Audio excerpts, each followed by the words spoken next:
Recently, I watched a video by Chalabi on the Guardian website in which she said that people who care about the correct use of English are patronising, pretentious and just plain wrong. She accused them of making up grammar rules that don't actually exist.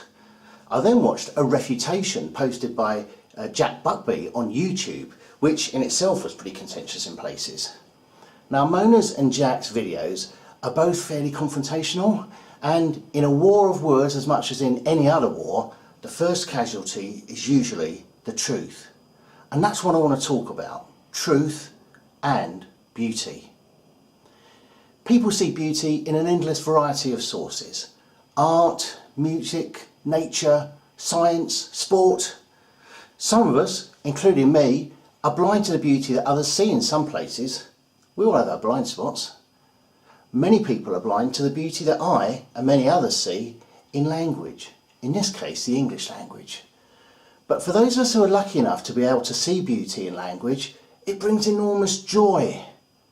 Now, to be fair, most of the time language is utilitarian, but sometimes it transcends, as in the finest of literature. Language may also set out to be accurate and incapable of misapprehension, as in legal or scientific texts, or to express cultural identity, as in slang or patois. Language is not set in stone, it evolves. We may make deliberate errors. There are plenty in this video, and probably some unintended ones as well. Language may be used creatively and playfully, and that can be frabjous. Across all those forms and uses, style is often secondary to functionality and comprehensibility. But using good grammar and style can always enhance and beautify the English language, no matter how functional the particular usage is. By the way, you may think that by good grammar and style, I mean complicated, highfalutin and inaccessible. Not at all. In fact, I'll make a case that arguably the greatest sentence in English literature comprises just 3 simple words and 4 syllables. Call me Ishmael. Maybe I'll seek to justify that claim in another video. But whether one uses language in a simple and direct manner, or whether one looks to jazz it up a bit, there's no excuse for simply getting things wrong, mucking stuff up. Ignorance may be blissful for some, but when they put ugly, wrong English into the world, then, like people eating hot and smelly food on public transport, they foul up the environment for the rest of us. If you love your neighbourhood, be it town or country, then it's painful to see it disfigured by fly tipping. Such behaviour is lazy, inconsiderate and just plain wrong. Now, call me a snowflake, but as much as I get joy from language used well, it genuinely pains me when it's mucked up. Please believe me. Bad English for me is pollution. And that pollution not only sucks meaning out of language, but far worse, it leaches the joy out.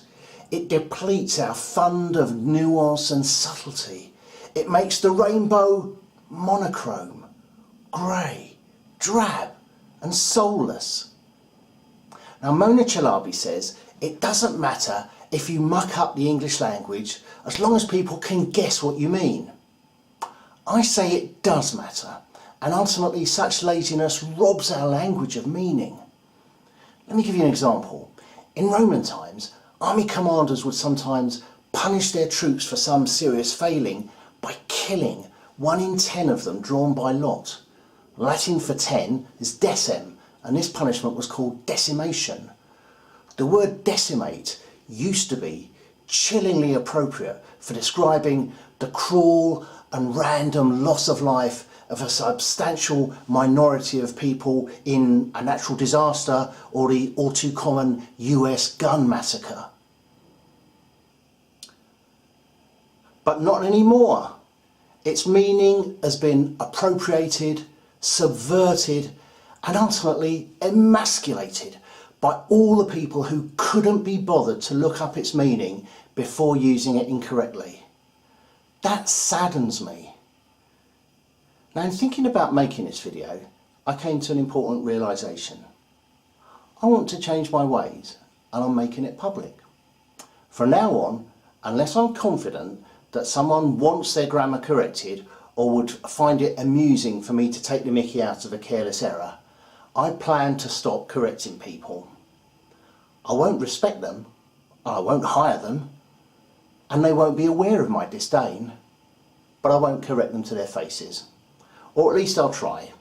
I'm sure I'll fail sometimes. And I'll try to remember that others may be trying and failing too.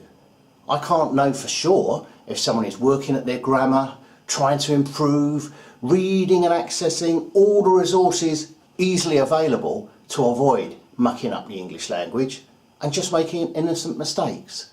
So I'll give them the benefit of the doubt. I'm also asking something in return.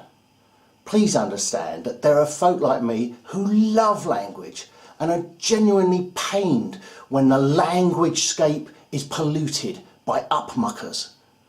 That's the truth, and truth, like lovely language, is always beautiful.